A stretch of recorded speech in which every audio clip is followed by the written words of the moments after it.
March 12, 2025, just after 4 a.m., Hayward police responded to a 911 call about a burglary on Virginia Street, a normally quiet neighborhood in the East Bay. But that morning, the calm was broken.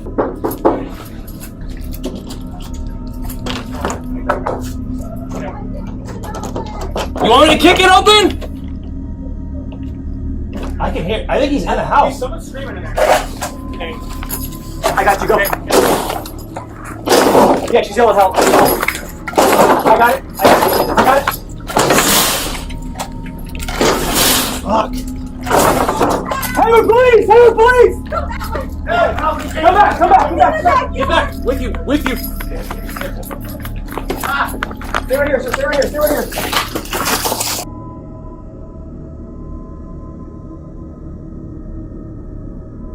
Hey, show me your fucking hands!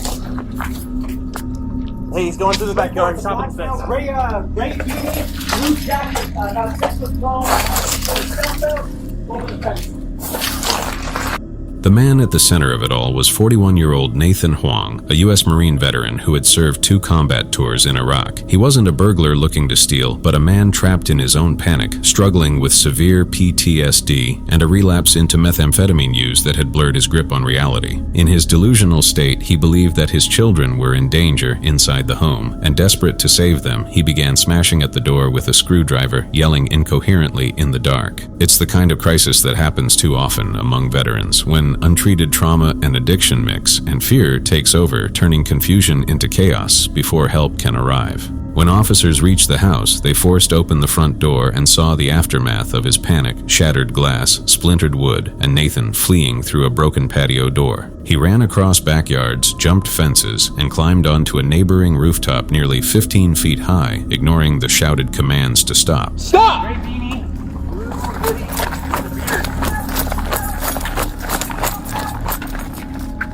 Get down on the ground!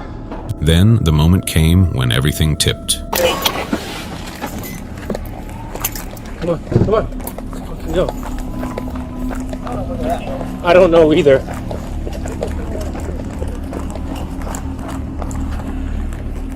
North is that way, so he should be coming. He's right here. Get here. He's coming over right here. Hey man, get on the ground now. Get on the ground, Hayward PD. Don't reach in your pockets. Hey, get on the ground! Challenging him now. Stay on the ground. He's got a tase him. He's got a screwdriver. Stay on the ground. Get on the ground now! Stay on the ground, dude. Don't move! Drop it! Get on the ground! God, Hit him. Dripping it out. Stop fighting, dude. Get behind him. He's locked up. Get in there! Hey, get in there! Drop it! Drop it! The driver down! Drop the screwdriver! Roll him over. Roll over. Get on Under the your back. stomach. Hey, you're gonna get it again, bro.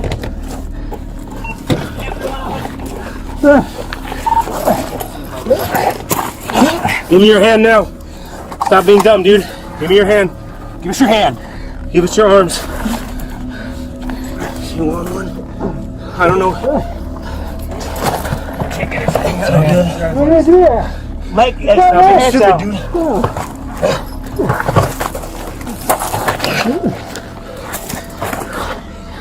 Give me your other hand. Holster that up.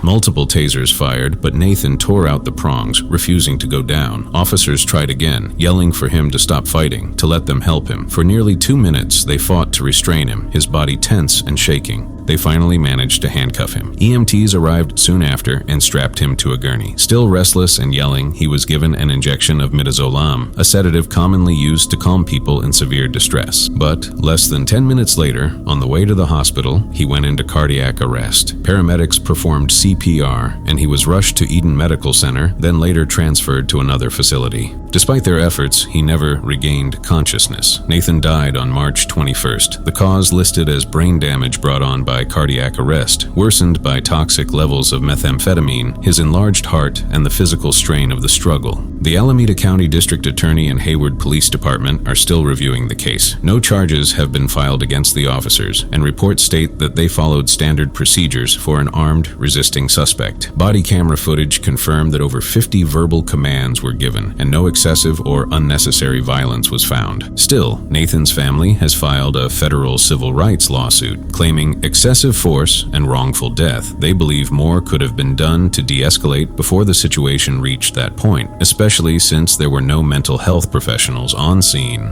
something many now see as a missed opportunity to prevent the tragedy. His death has once again raised questions about how law enforcement handles mental health emergencies and whether better support and coordination could save lives, both for those in distress and for the officers trying to help them.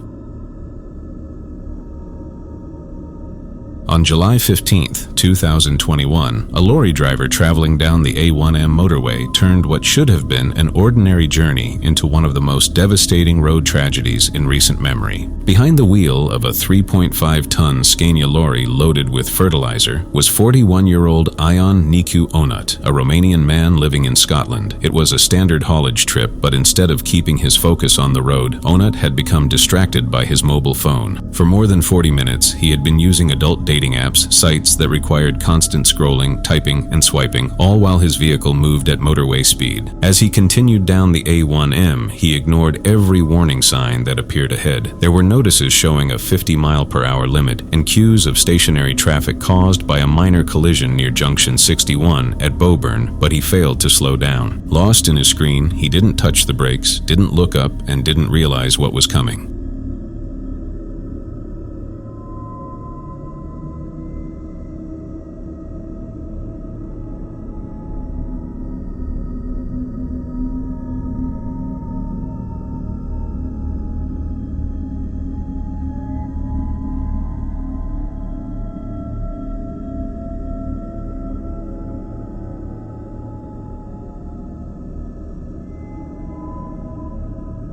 At around 6:15 p.m., his lorry struck the back of a Vauxhall Crossland with full force. The impact triggered a massive explosion. The vehicles instantly engulfed in flames, and what followed was a chain reaction of destruction that spread across the carriageway. The Scania cab continued for another 320 feet, dragging and crushing everything in its path before coming to rest in a pile of wreckage. Inside the Vauxhall were David Daglish, aged 57, and Elaine Sullivan, aged 59, a couple from Seaham who had been returning home together. Both were killed instantly. Just ahead of them, Paul Mullen, aged 51, driving his Toyota Hilux, was also caught in the inferno and lost his life. The fireball that followed was so intense it melted the road surface and scorched the surrounding barriers. Despite the destruction, Onat survived. A passerby named Michael Hosty saw the burning lorry and ran toward it, kicking through the windscreen to pull Onat out. Hosty managed to drag him to safety just before the flames grew stronger. The aftermath left families shattered. David and Elaine's son said he felt like an empty shell upon hearing the news, while Paul's loved ones spoke of a man who was kind, hardworking, and looking forward to becoming a grandfather. In court, prosecutors revealed that Onat had spent nearly 50 pounds buying credits for dating apps while driving, calling his distraction utterly oblivious. What happened? Well, everything happened too fast. Everybody pulled the brakes super fast.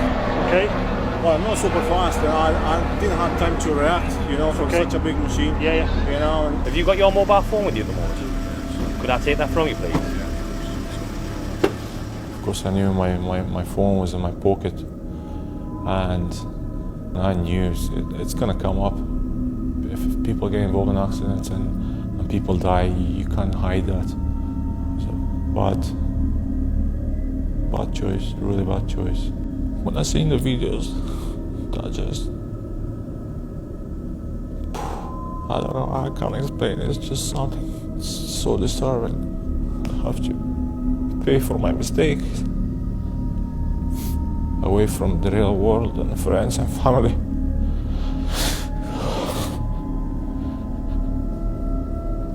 I never had a chance to apologize, to say sorry to anybody who they lost their loved ones.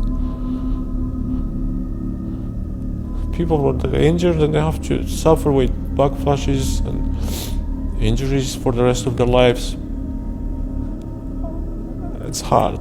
It's really hard to accept that. Plus, living for the rest of your life with that in your head is not easy either.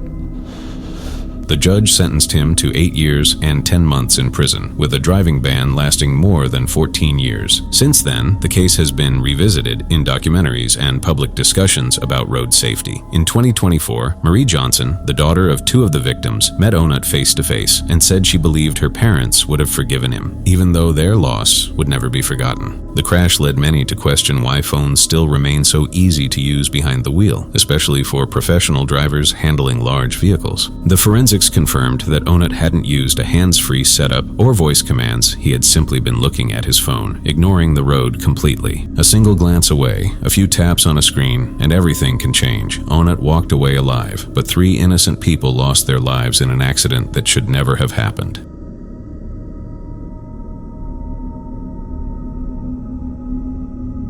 On April 24, 2023, what started as a routine morning school bus ride in rural Murray County, Georgia, turned into a parent's worst nightmare. You see, Old Grade Road is a narrow, winding 2-lane path south of Chatsworth, dotted with sharp curves, deep ditches, and advisory speed limits as low as 20 miles per hour, typical for the area's rugged terrain in northwest Georgia. However, on bus number 16-86 from Murray County Schools, 12 students aged 5 to 17 were aboard, heading to their elementary, middle, and high schools without a single seatbelt in sight. School buses in Georgia, like most across the U.S., rely on compartmentalization, high-backed seats meant to cushion kids in crashes, but critics have long argued it's not enough for off-road impacts or rollovers. This was just everyday student transport, but with a veteran driver, Lonnie Bruce Simpson, behind the wheel, everything seemed normal at first. But when a student's tuba shifted behind his seat, distracting him for just 2 to 3 seconds while he reached back to secure it, this happened.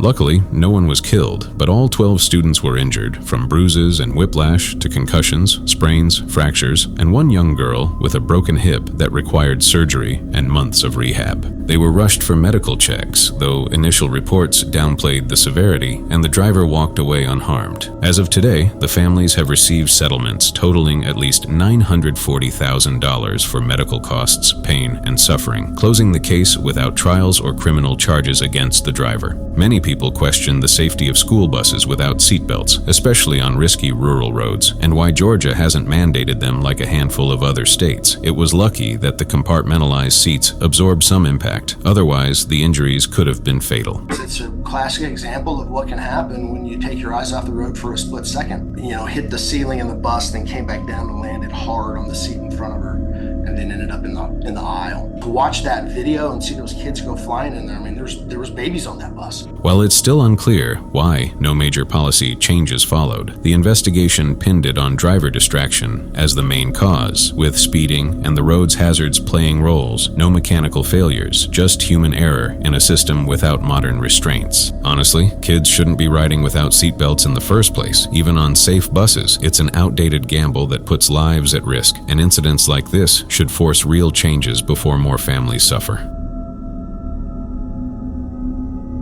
On February 11, 2025, the Sun Metro facility, located near the El Paso International Airport on Montana Avenue, is a busy place handling maintenance and operations for over 200 city buses. Many of these vehicles run on compressed natural gas, or CNG, a cleaner fuel designed to reduce emissions and promote environmentally friendly transport. But while CNG buses are efficient, they rely on high-pressure cylinders to store flammable gas, and that means any mistake or small malfunction can quickly turn dangerous. That afternoon, at around 1:21 p.m., mechanics were working on one of the CNG buses, which had been lifted several feet off the ground using a 4-post hydraulic lift, a standard setup for inspecting the underside of large vehicles. The crew had done this countless times before, but this time, something went terribly wrong.